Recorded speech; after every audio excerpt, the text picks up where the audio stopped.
Hi, this is Clayton with ICEV. Also joining us is Dusty Moore, our president, and our good friends from the Association for Career and Technical Education. We have Stephen DeWitt with us today, the Deputy Executive Director. Thanks for joining us. Thanks, Clayton and Dusty. I'm going to go ahead and share screen here. And just first of all, I wanted to thank you for inviting us to participate on your online conference. I know exactly what you're going through because we've done a few of these ourselves, and it can be a little nerve-wracking at times, but I think it's terrific that we're all moving to this environment so quickly. And I wanted to thank ICEV also for being a good partner and also a corporate member of ACTE. We do work with them and love working with both Clayton and Dusty, so thank you. So today I wanted to provide an overview of Perkins V. I apologize if you see my fingers. The camera on my computer is in a very odd place and I have to move the notes every so often. But we wanted to talk a little bit today about a broad overview of the law and also some additional resources that ACTE has provided along the way that we hope will be useful for you. I also wanted to mention that we're really not able to dig too deeply into state implementation issues right now. As many of you know, the transition has taken place where the federal government has set the agenda and states have developed their plans, but they've just only initiated that in July at the beginning. So we do believe we'll have more information in 6 months to a year. We'll have more time to compare state plans and have some good feedback on that. But unfortunately today we don't have much more. And I also didn't want to delve too deep into the federal law, knowing that many of you have seen a lot of that information that's been out for a few years. Finally, I just wanted to acknowledge Dr. Alicia Heislip, who is ACTE's Senior Director of Public Policy. She leads our Perkins work and all of our legislative activity. She also has done a lot of research or helped with our research activities. And I'm going to talk a little bit about that in the presentation, and she will be able to answer questions if we're not able to answer all of them today. So let's start with the timeline. I'd like to discuss the where Perkins began. The passage of the law was July 31st, 2018, so it's been about 2 years. For those of you who are interested, you can look up the public law, which is number 115-224, if you really want all of that legislative language. Once the law was approved, it went to the Department of Education, and they spent about a year in their formulation of guidance. They developed the information which states worked with to support their state plan development. They also, during that time, were they were messaging that they wanted states to rethink CTE and want locals to really rethink the way the law is conducted and to really think about how do we be inclusive of all students, ensuring that they all have a strong career pathway as they move from secondary to post-secondary and into the workplace. In the spring of 2019, states were eligible to submit their 4-year state plan, or for FY 2019 only, they could submit their 1-year transition plan followed by the 4-year plan. And all states chose to do that transition plan for 1 year. And then the other thing I wanted to note is that we're now on a 4-year cycle for the state plans as opposed to the 6-year, I believe it was, in Perkins IV, which is condensed because Congress was trying to align all of the various federal laws. There's been lots of discussion about the connection points and the different reporting requirements that each federal law is requiring of states and locals, and they want to try to align more of that. So they've condensed that to a 4-year plan. Then what will happen is in 2024, your state will adopt a new 4-year state plan or make annual revisions to the existing 4-year plan. We're not quite sure how that will play out yet. More recently, directly related to COVID, the department did extend the deadline plans, and then in mid-April released additional guidance on questions it had received in light of the coronavirus pandemic. And so states were allowed an additional 3 months to really give local recipients time to develop their local plans. And so of course, no one knew that was going to happen, but Congress was able to make that change, or the department rather was able to make that change. And I am going to speak a little bit later about COVID resources. So I want to move on and talk a little bit about 5 overarching themes that we have recognized in the law. You see them up here, and I'm going to go through each one of them. The first is quality. First theme, and generally speaking, I'd say Congress was very concerned about how do we provide the conditions of creating more quality programs of study. So a lot of the quality features are included in the state plan requirements, and the actual process itself of developing, approving those state plans, states are going to be very focused on looking at the program of study in each local institution, or the programs of study, and determining, if that's of quality. We also have, in the Perkins V, they've maintained a commitment to driving improvement through the programs of study, and they have an actual program of study definition for the first time. Many of us are familiar with the alignment between secondary and post-secondary, ending in a credential, all of those other things that are in place in a program of study, but they've actually formalized that. The law also includes a program quality measure, and it also talks about high skill, high wage, and in-demand industry sectors or occupations, and many states are including a definition of how locals will be able to meet that high skill, high need, or in demand as they focus on their local plan development. So let's move on. I wanted to talk a little bit, or just reference, the high quality work that ACT is conducting. We, through Alicia, Dr. Heislip's work, she and Catherine Imperator on our staff have developed a high quality CTE program of study framework, and it includes 12 elements that we believe all programs of study need to have. We're actually adding a 13th element on system support that you'll see soon. I wanted to mention this because we know a lot of states have referenced this document as they've been thinking about their own local or comprehensive local needs assessment, which of course is what locals will be required to develop on their end. And I wanted to make sure you knew we have a lot of tools and resources on our website. You can see the web address there at the bottom, and we'll make sure that this PowerPoint is available. So please do use those resources. I think they'd be helpful as you're thinking about your needs assessment, and we know that many locals have done that so far. So let's move to the next overarching theme, which is equity.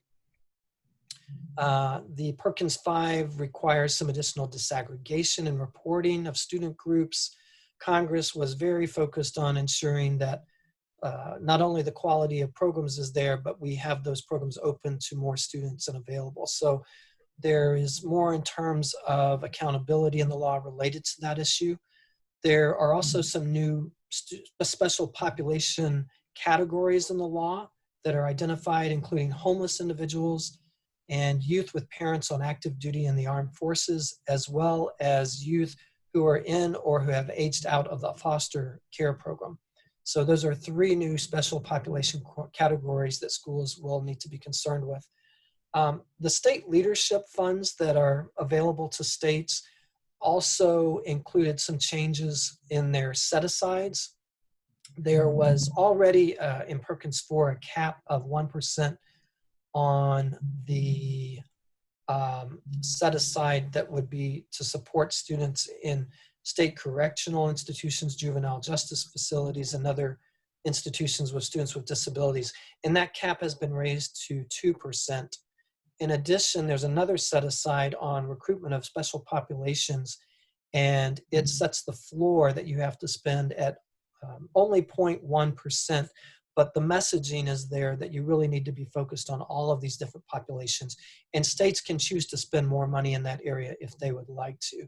So generally speaking, I think there's a much greater focus on equity. It's certainly something that's being talked about very much at the national and federal level. And we think we'll see this in state plans as well. And we do, in fact, the ones we've seen. So the next overarching theme is data-driven decision-making. This really complements the accountability side and all of the different data that's being put out or put forth through that accountability. Congress really wanted to see schools and states use that data to improve programming. So you see in the local comprehensive local needs assessment, the requirement that the allocation of resources be aligned with the results of that assessment. Excuse me. That's a central theme. And the rationale is that Perkins really should be using that data and then improving programming as schools move forward. There's also 5 elements in the comprehensive local needs assessment, and I think I'm just going to read a few of them. You can kind of understand that the data on that side is coming forth. Student performance on the performance indicators, including the performance of special populations and subgroups. Another one is progress towards the implementation of CTE programs and programs of study, how the eligible recipient will improve recruitment, retention, and training of CTE professionals. So you can see through those that I mentioned that the accountability will be pulling that data, and then hopefully locals will be using the data to improve the programming. Finally, the law also includes an emphasis on labor market information. The Wagner-Peiser Act, which is part of the Department of Labor, they put in language to ensure that that labor market information coming from labor would be accessible for educators. And we also have a renewed emphasis on how labor market information is going to be used to drive programming in the new law. And related to that issue that I just mentioned on the comprehensive local needs assessment, I think many of you have probably used this document, but for those that aren't aware of it, I wanted to mention ACTE's Guide for Local Leaders. We wrote a document about how you should be thinking about the local needs assessment, the suggestions and materials and review, and stakeholders to consult, questions like that. So I want you to be aware of that. Again, these resources will be in the PowerPoint, which we'll share, so I won't go through that long link there.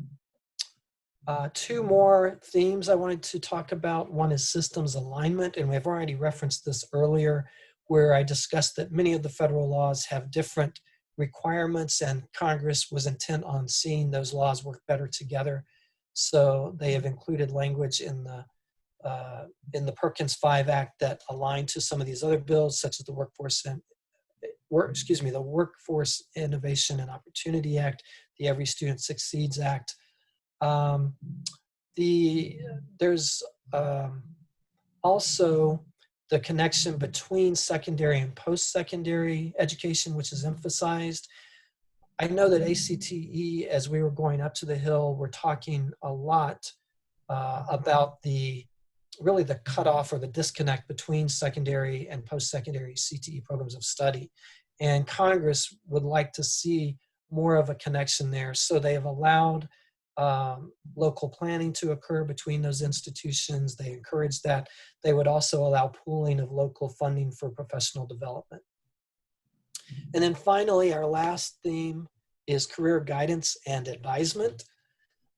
There's a new inclusion of guidance and counseling in the definition of career and technical education. We always had that definition before, but guidance and counseling is emphasized and pulled out. We also have,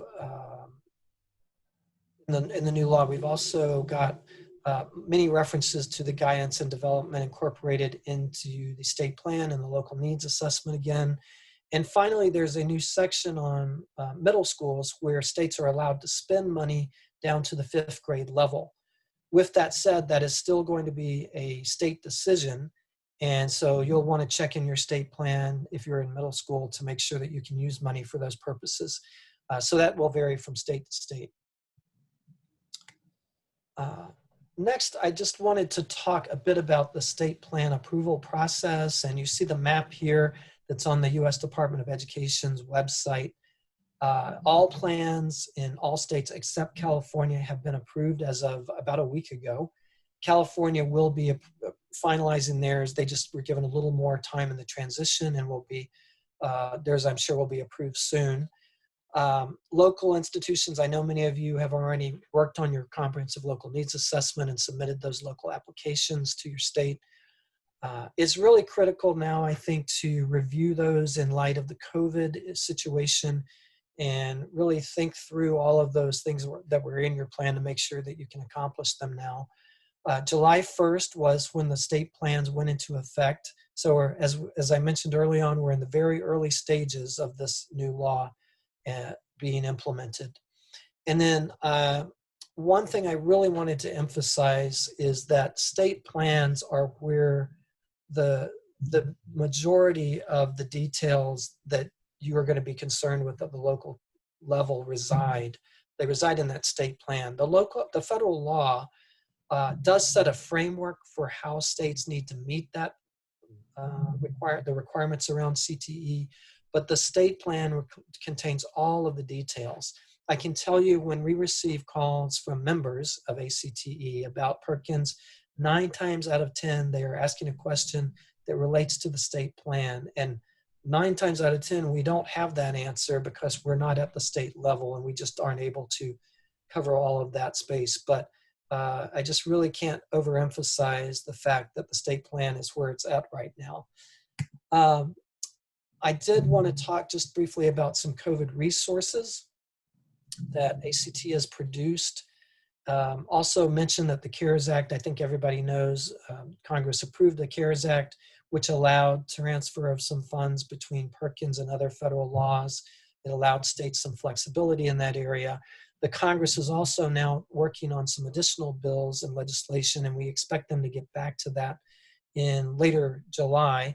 And ACT has been very active in advocating around these issues and hopeful that additional funds will be available at the local level. Not specifically related to the public policy issues, but we have produced a guide for schools for programs that you see on the right-hand side of the screen. It's our high-quality CTE planning for a COVID-19 impacted school year. And the intent there is to give you some resources to think about as the fall semester is approaching. We also have a webinar series that we're conducting on our website, and those will be running on for another few weeks. So please participate in those if you're able. The guide is about 66 pages, and it goes through each of those elements of our high-quality framework that I mentioned earlier. So we'd love to hear your feedback and what else you would need related to COVID as well. Certainly, I don't want to neglect the Perkins funding process. Congress is currently in the middle of their appropriations process. I want to remind you all that the funding side of Perkins is very separate from the federal law that I was discussing earlier in the presentation. They're really separate processes. Even though the Perkins V lays out some funding levels, those are really aspirational in many ways. The appropriations committees in the House and the Senate have to actually approve funding for the law. And as you can see in fiscal years 2018 through 20, we've received increases. That's been due, I think, to everyone's advocacy. Certainly ACT has been up there advocating, but many of you have as well.